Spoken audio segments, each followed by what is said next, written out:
Тайм-менеджмент уақыт ең үлкен сый және адамзатқа тегін берілген аса құнды ресурс. Уақыт байға да, кедейге де ортақ. Бір тәулік, яғни 24 сағат немесе 1440 минут жас кәрі, еркек әйел демей барлығымызға бірдей берілген. Қолыңызды көкірегіңізге қойып, жүрек қағысын тыңдаңыз. Дүрс-дүрс. Әрбір тыныс алған деміңізге мән беріңіз. Сіз жүрек қағысын шығарған әрбір деміңізді ешқашан кері қайтара алмайсыз.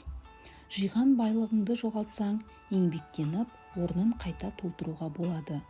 Достарыңды жоғалтсаң, олардың орнын жаңа достар табылады. Ал уақытыңды жоғалтып алсаң, оның орнын еш нәрсе толтыра алмайды. Өйткені уақыт кері айналмайды. Ақшаны қарызға алуға болады, бірақ уақытты ала алмайсыз. Сондықтан ең әуелі уақытты жоспарлауды үйренуіміз керек. Қолымыздағы құнды дүниелерге барынша мұқияттық танытатынымыз айтпаса да түсінікті. Мысалы, ақшамызды банкте немесе ең сенімді жерде сақтаймыз. Оны қалай болса солай көшеде кездескен кім көрінгенге жөн-жосақсыз тарата бермейміз. Алайда құр босқа жоғалтқан жастық шақ пен күш қайратына, есіл кеткен уақытына адамдар қайғырып жатпайды. Қымбат уақытын баянсыз іске жұмсап, уақытын өзіне ұрлатады.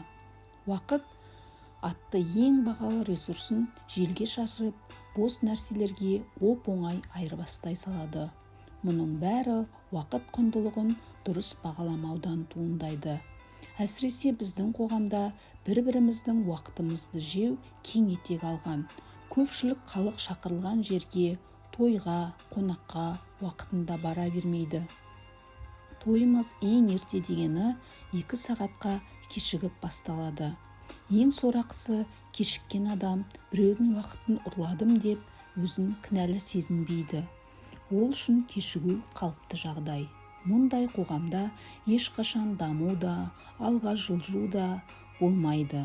Ал керісінше, әрбір минутын орынды жұмсап, әрбір сағатын дұрыс жоспарлап, тиімді пайдаланатын жеке адам да, қоғам да өркениеттің көшін бастап, алға қарыштап дами береді.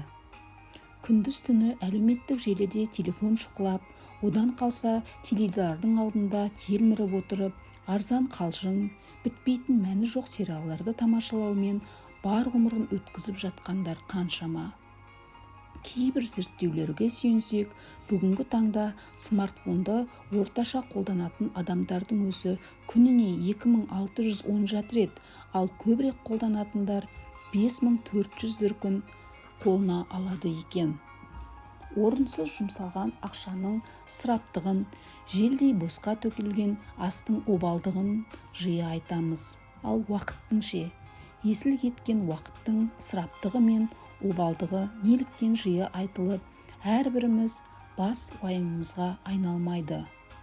Уақыт адам баласына жаратушы тарапынан берілген ұлы нығмет.